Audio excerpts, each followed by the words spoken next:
Today I'm reviewing the BX2 handheld dive torch from Dive Rite that I purchased recently. It will decrease the light output over time, so I'll make sure that you always have some light. The torch is made of hard anodized aluminium and has a very tight beam angle of 6 degrees. The torch is waterproof to 150 meters and uses the very popular 18650 lithium battery. Let's go and review the torch. The torch is massively sturdy. It doesn't feel like a toy. I think you could use this one as a weapon.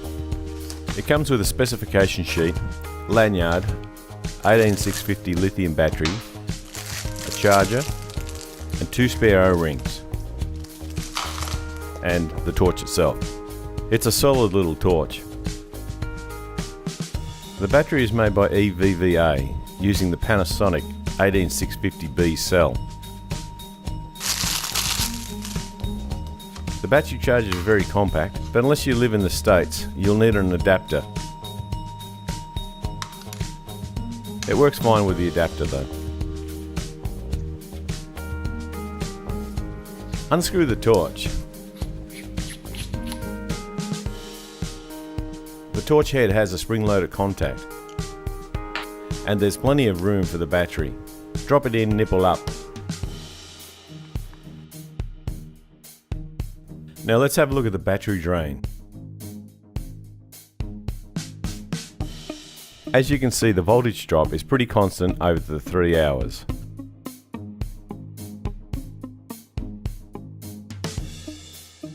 But after the first hour, the brilliant intensity of this torch drops back to extend its burn life. It will continue to burn after 3 hours, but it's pretty much like a candle in the wind. Thanks, Elton. This graph shows all the runtime data simultaneously. As a reference, I'll be using this A&O Industries R105T dive torch for comparison. To give you some idea of the difference, the halo on the BX2 is larger at 52 degrees, while the spot is tighter at 6 degrees. What's hard to capture is the difference in intensity. The BX2 spot is incredibly bright. The R105T is a little whiter than the BX2. This graph compares the voltage drop between the two torches, and the next graph compares the amps drawn. What stands out is the intensity of the torch. You get more hours of brighter output from the BX2. I've picked up a spare battery, a genuine Panasonic 18650B, and when you compare the volts and the amps, you can see they perform the same. Okay, enough graphs, let's go diving. This is the BX2 in very dirty water. Even at great distances, it cuts through the murk and illuminates the reef. So when I pull the BX2 away and just use the R105T, the difference is massive. You can see I've set the R105T on its maximum output and doesn't do a bad job, but the BX2 is just a lot better. You'll notice on this shot, the GoPro picks up the flicker in the R105T. The BX2 doesn't have that issue. Here comes my dive buddy Jim with his Dive Rite BX2 torch. From this vantage point, you get to see the tight beam angle, but also the illumination of the ocean floor. Okay, into the J5 submarine. This was a low-vis day with strong currents and swell.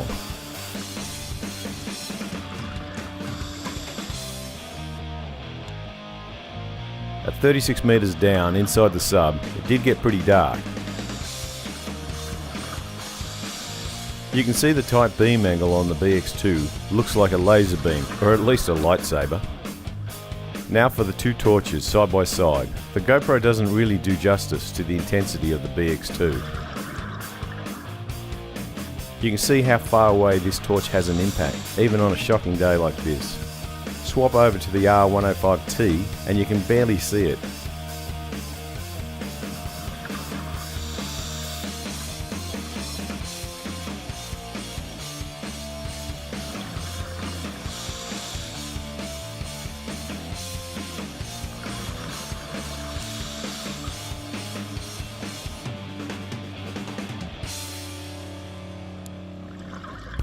There are some accessories that go with this torch. You can get a diffuser that clips onto the end of the torch, which will help when taking videos. I wouldn't mind having a try of that. There's also a Goodman style soft handle with quick change mount.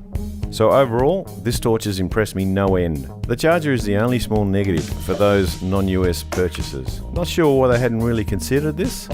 If you're like me, you've probably got a couple of chargers or a smart charger. This X-Tar VC2 Plus works pretty good for 15 Australian dollars. Anyway, this is a fantastic torch. I hope this review has helped.